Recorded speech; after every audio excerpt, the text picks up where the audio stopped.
What's up, everybody? Mason here again. I got some of my parts, or what's left of them. I gotta do this in a few separate videos here, little clips. But this is the rest of the stuff I needed to complete the big brake upgrade. I did already have the brackets, but I wanted to get new ones just in case. I was having some issues with the other ones. So I ordered his partial kit without the spindles and a couple other things. But for $195 shipped, right around that. This is from Scott Degers for big brake upgrade. Comes with new seals for both. Two of them. Right there. And then you get the nuts, or excuse me, the bolts for each set of brackets and spindles. Right there. I believe there's washers in here. If not, you can just go buy them. They're not really expensive. Do a little unboxing here. One box for each side. Those are what hold them on. That's what holds the caliper onto the bracket right there. And then we also got the hubs. These are turned down. I was gonna have mine turned down, but no one in my area wanted to be reasonable with prices, and so I decided I would just order it and get it done. Make sure it's the right way, because everyone was like, "Oh, can't do this. It's too weird. It takes too much time. This, that, the other thing." So I figured for what everyone was quoting me for on prices, I would just get it done professionally the right way, first time, by the guy who does this all the time. So yeah, cut this open here real quick. Now make sure you're going to want to paint this so it doesn't rust, just like the backside of your wheel mount. I want to give that a painting. As soon as I get in the box here, I'll show you the rest. Kind of rough with the knife there, but that's okay. It doesn't matter too much. These do not come with bearings, so unless your bearings are good, you're going to need new ones. Mine were replaced before I got the car, so that's nice. Don't worry about that. But yeah, these are basically it. I'm going to get the rest of the way out of the packaging here so I can hold it up for you. And it comes with longer hubs or longer studs already, which is nice. Longer than factory, because most of the time you have to run a wheel spacer. Yeah. So it has the main bearings right there for each side, and then you just include the inner ones. You pack them and all that stuff. So I'll be making a video on that as well. How to pack them. It'll be all in one video most likely. So yeah. And then let's go out to the next part. Alright, and I just got these back today from my old shop teacher. These are just stock control arms. I'm about ready to push these out, or I'm going to attempt to push the bushings out and possibly the ball joint to put Del-a-lum bushings in, the Global West. I've had these for quite a while now, but lost my other car to an accident and I never got to put them in. So I've just had these, kept them for another car. I got these laser cut out by him and welded in. Clark Fab, that's his little stamp. I can have you guys, if anybody wants these, he can make more. They will have to be paid for. But I'll show you a little pre-video before they're painted and new bushings and everything are installed. So I'll show you guys those real quick. So this is the other one. It's a lot harder to do it on this one the way I did it on the last one, just because it's so small. You can only use one bit. I think I'm using just maybe a 1/4 inch bit. I'll have to check it in a second. But you just kind of keep drilling around on here, and eventually you'll be able to use some vice grips, and you can pull it all out and then hammer it out. I might be able to hammer it out right now, so I might give it a try here. So just a second. I don't think I'll be able to, because I had it quite a bit further the first time I did it. But let's see what we can do.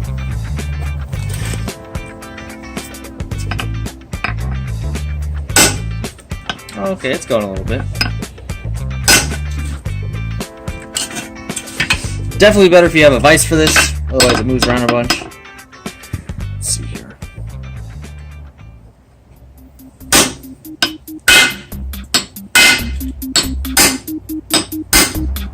So it's not moving as much as I thought it would, as it was. But you just take the drill here, come back. Oh yeah. So this is that one I was telling you about just a second ago. You can see how much bigger it is in comparison. This one's literally bigger, as big as the sleeve that holds it. But grab the drill wherever you got it.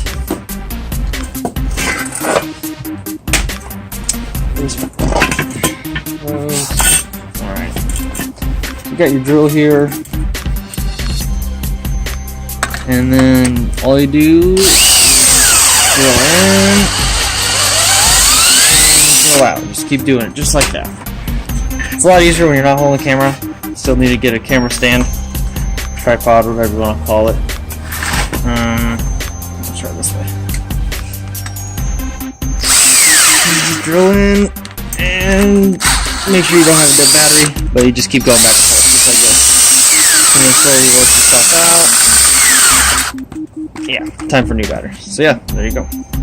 So I decided to tap it through the back side, so it's just basically a flush surface here almost. I have to grind a little bit off over here, and you can see where the caliper bolt goes through. I also need to cut that off. This doesn't connect to anything, it was just another part over here. So what I'm going to do is, obviously this will come back off, I was just using this for the video. And I'll just cut basically right down this side all the way and just cut it off. I've seen that you can save it, but the bolt head's in the way and it's nonsense. So I'll bring this over here, show you guys really quick. What you're going to want to do is, put a C-clamp on it, out of the way. That's what I did. I clamped it probably right around in this area. And then I ran a tap through the backside, which had already been tapped. Even though I tapped it through the front, that's okay because it still maintained those same threads. So I continued to tap it through here, and then just do the same process I did the first time, all the way through the bracket. And I did it on both of them. And I mean, that's pretty flush. Like, that's not too bad at all. I can run a quick grinder over that if I want to, you know, make sure it's perfect. But that's pretty darn good. So there's that. And the set did come with 4 bolts for each hub. So you got 2 for the caliper bracket mount, and then you got 2 for the caliper mounts itself. Like I said, these are M12 by 175, and these 2 are M14 by 2, I believe. So it comes with 4 per thing. You got 2 of these and 2 of these for each spindle, so I guess a total of 8 bolts. And then it does come with the 2 seals, so you put the what would be left of your dust shield, and then pack the bearings in just like normal, and seal and this, that, and the other thing. I'll make a video on that. I don't remember how to do it at the moment, but I do have a friend coming over to help me do that part. So yeah, figure I'd just show you guys this part real quick. And this is pretty clean. It is tough metal, but once you get it going, and you just get a nice rotation going, you know, every turn go back half a turn, it's perfect and it goes like butter. So yeah, there you go, guys. Hey guys, how's it going? Right here you can see where part of the bracket sits. The hole down here, depending on which side you're on, is in the way of the little part, what's left of the spindle. So you do have to cut that off. It kind of like L's out a little bit. It's more like this. But once you cut it off, it's going to be good. And this is a rough cut of the dust shield. I'm using a grinding wheel, so forgive me. But I'm going to smooth that out, clean it up a little bit, and then put the seals back on, and we'll start assembling. Alright guys, so right now, after I fixed the spindle a little more, I had to trim off some, like I said a little bit ago. We got everything bolted back up. I got my front weight jacks in there. I got them adjusted probably about 1.5 inches from the top there, where there's a plate that you can adjust through the bottom. So I got that about 1.5 inches on both sides. I am missing my rotors. I did send those back because, well, I wanted more pad since the Z06 ones don't really have enough for the Brembos. And then I also kind of wanted a different look on it too. I went with black. I'm going to go with black.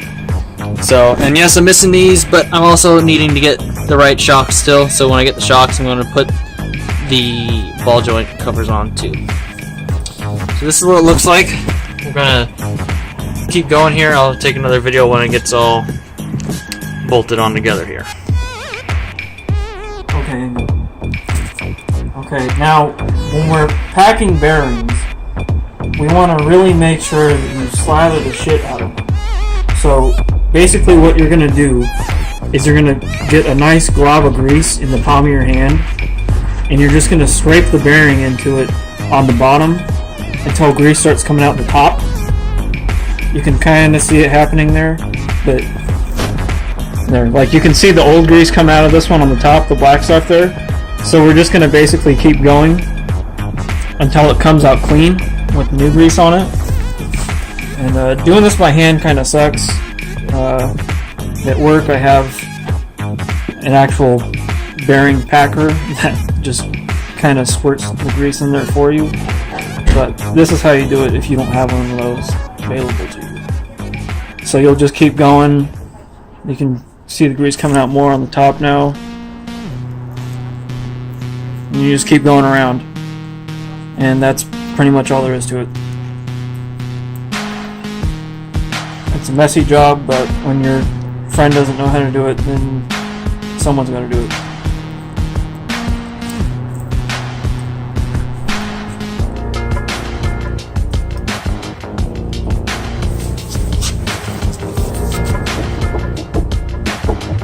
The ball joint is moving around and everything's all snugged up.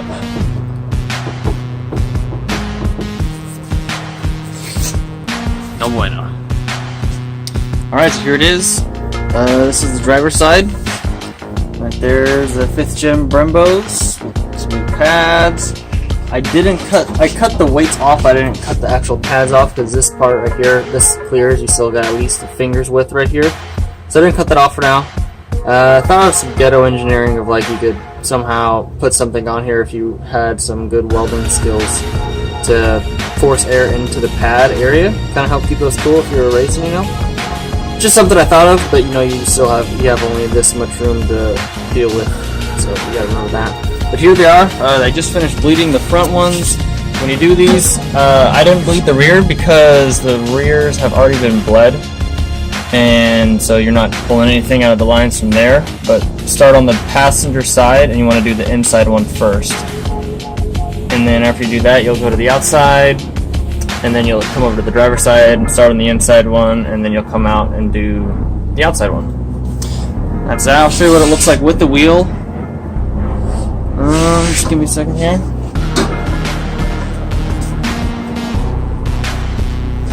So this is what it looks like with the wheel. Clears pretty good. You can see those have plenty of room. Not a big deal. Not worried about it really right now. They don't touch at all. They have at least, you know, two spacers, give or take, like the wheel weights you use right there. They clear. Looks pretty good to me. It's nice. So yeah, there you go. That's basically it. I'll have to get some actual results, I should say, some testing and see how much better it is over the way it was before. So yeah, there you go, guys.